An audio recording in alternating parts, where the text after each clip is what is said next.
you don't allow yourself to be vulnerable, you forfeit your greatness. If you don't risk failure, you have no shot at being the one who makes a statement. If you don't risk them laughing at you, you have no shot at them clapping for you. If you don't risk trading today for a future outcome that's uncertain, you'll never know the fortune that future held. Yeah, being vulnerable, it's difficult. It's hard, it hurts, but it has to. It's the ocean that separates what you have from what you want. The mountain that stands between who you are and who you want to be. And being vulnerable, it means you stop looking at what can go wrong and you start thinking about what can go right. Because every question's a double-edged sword. Right? Do you release that song? Because it could flop, but it will also kickstart your dream. Do you make that first trip to the gym? Because you'll probably look like you have no clue what you're doing, but it could also lead you to feeling better about yourself than you ever have before. Do you apply for that promotion? Because you could be let down, but it could also lead to a career transformation. Do you see the dynamic here? Every major decision comes with risk, and that's why people avoid making them. Standing out, taking the road less traveled, they shake our deeply rooted desire to fit in, right at the foundation. They conflict like fire and water. See, so much of our stress comes from a need to belong, to preserve a reputation, to be cool. You want a fun experiment? Watch how fast being cool turns into mediocrity.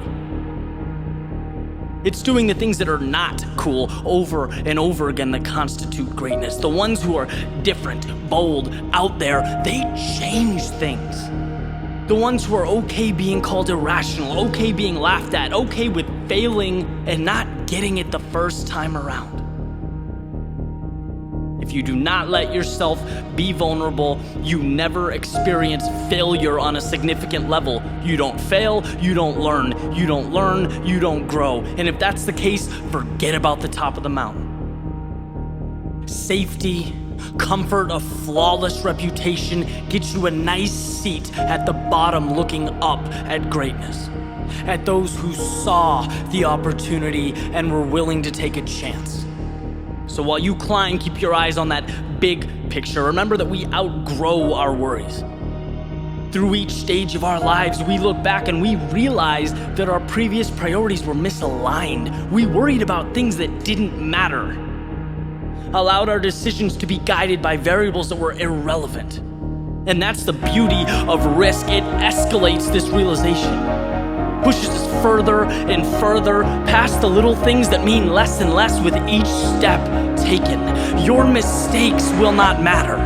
Criticism from strangers will not matter. What will matter is whether you took control and did something meaningful with your life, whether you followed your heart and your instinct.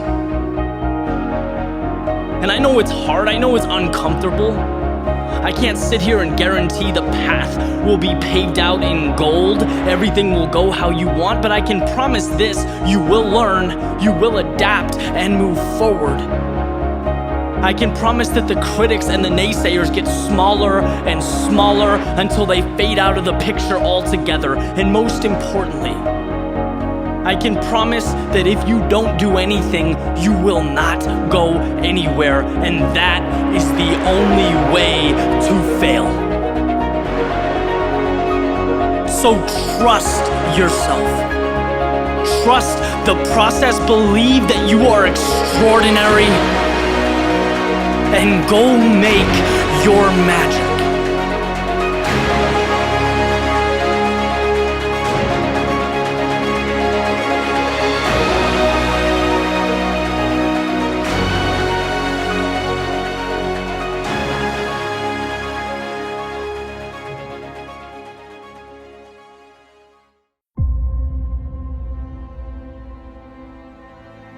There's a quote from Henry David Thoreau that I've learned to love over the years. He says, "We are constantly invited to be who we are." Meaning, essentially, there is always a hand, reaching out to invite us to leave the confinement we've allowed to become our lives, the pressure of the outside world, and attack a world that means the most to us, not obligatory, but for the opportunity. Because it's there, it's perpetually available, and that's what Henry David Thoreau means. And what's interesting is the second we lose sight of this, our lives become consumed with things that really have no relevance to our goals or our objectives. In fact, the daily routine becomes the goal. It's the box that needs to be checked to feel accomplished. We do things because, well, isn't that what you're supposed to do? Adhere to rules and processes and guidelines, almost like we forget why that routine matters. Like we forget the car has to go somewhere of relevance. You don't just get in and drive it to drive it. That doesn't make sense. And a friend of mine recently showed me this book of insights from different photographers. It's called The Photographer's Playbook, and it's life lessons that helped each one of them along the way. And one that stood out to me specifically was Andrea Parleto. And she talked about a concept called hibernation, or cutting off, temporarily leaving your day-to-day or your craft, so that all the have-tos and the should-bes can dissipate. And you can ask yourself the question that we so quickly lose. The question that should be the target, that should be the foundation we build upon. Who do you want to be?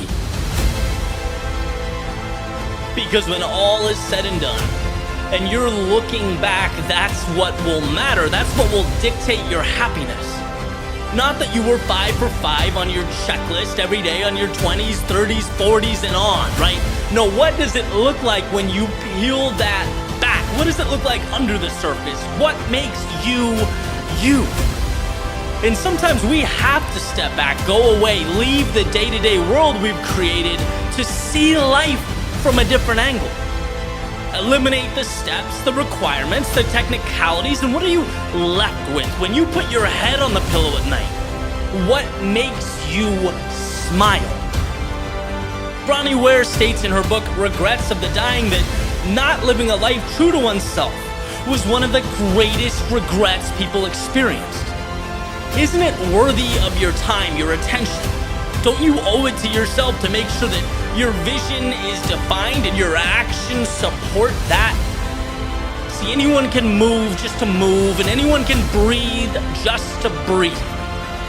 But the ones who make the most of each step, each breath, they put themselves in position to live life differently, to accept the invitation to be who they truly are, to take their inspiration, their gifts, and their dreams, and never look back.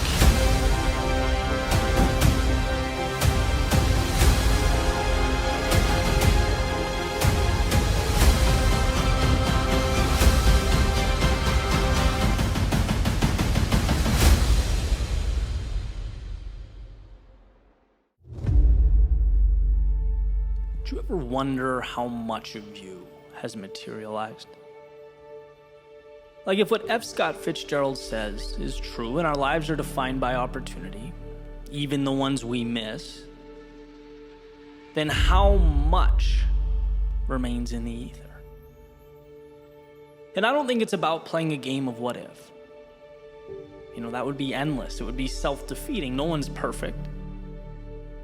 I don't even really think it's about making a right turn instead of a left.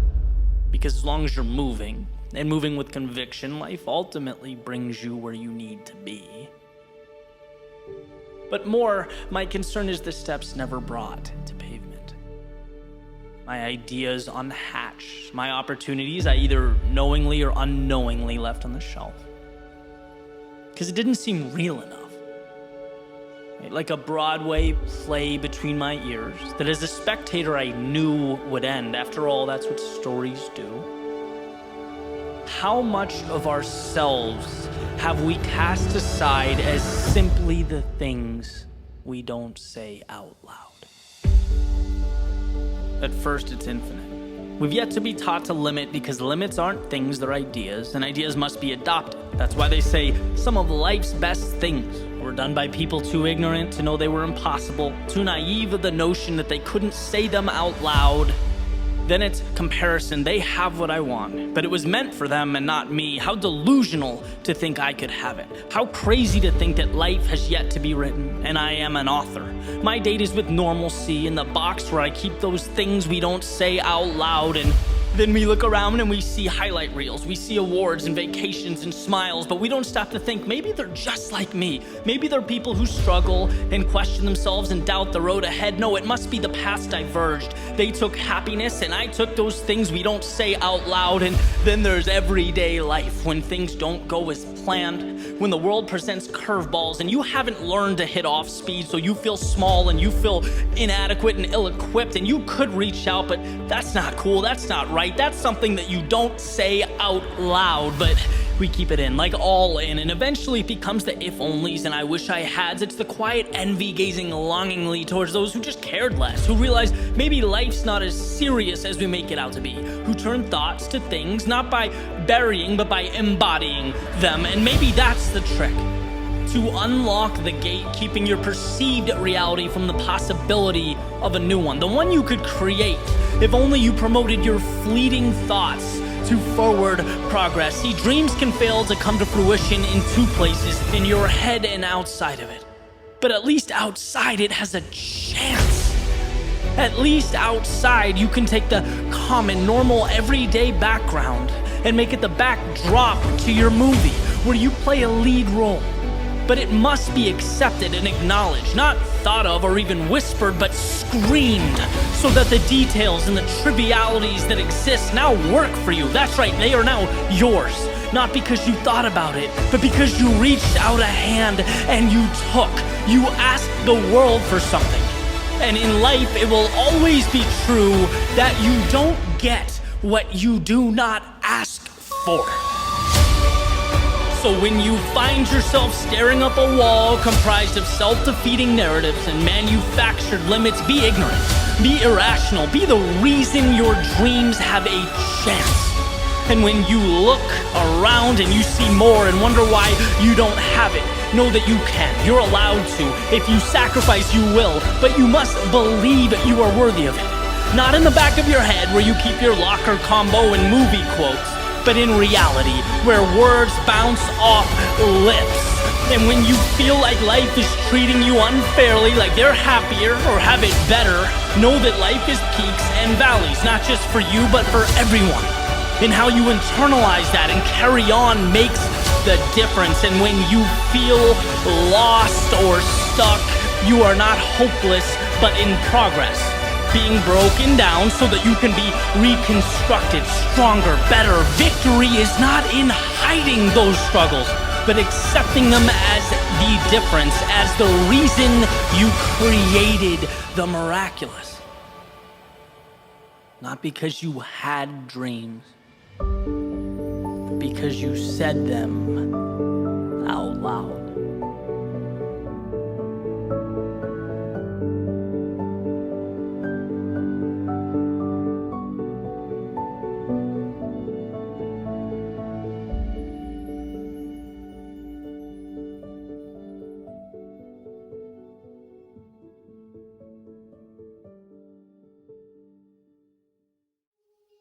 I always believed that possibilities were infinite, that nothing was off limits. And so I collected in this box my plans. And man, I had such a full agenda, right? If you look inside, you could see them. That one in the back, that was the plan I made to leave my job and start over. And there, that was where I was going to build a better relationship with my sisters. That one, that was piano. I was going to learn to play piano. And that one, that's where I was going to move to a little cottage on the lake. I've always dreamed of seeing the sunrise over the water. And that's where I was going to start the business and begin a family. That's where I'd run my first marathon. But time slipped away, and plans seemed to accumulate. The box became more and more full, and I started to realize that it was simply a holding pattern for a life I wasn't living. These little plans were IOUs, kept in a box to remind me what was real and what was not. Maybe I missed the point. So I put down the box, slid it back under the bed, and I stepped out my front door and little by little began piecing together that new life. The job, the city, the cottage by the lake, the piano, the new relationships. I immersed myself in the detail. And what I saw was a life changing in front of me, not because of plans, but because I moved forward without them. As the saying goes, if you wait for the perfect moment, you will be waiting for the rest of your life. While the things you want most, they remain tucked neatly away on a shelf, gathering dust, evolving into could-bes or would-haves. So now I keep that box empty, facing my bed, so when I wake up every morning, I remind myself to leave nothing for someday.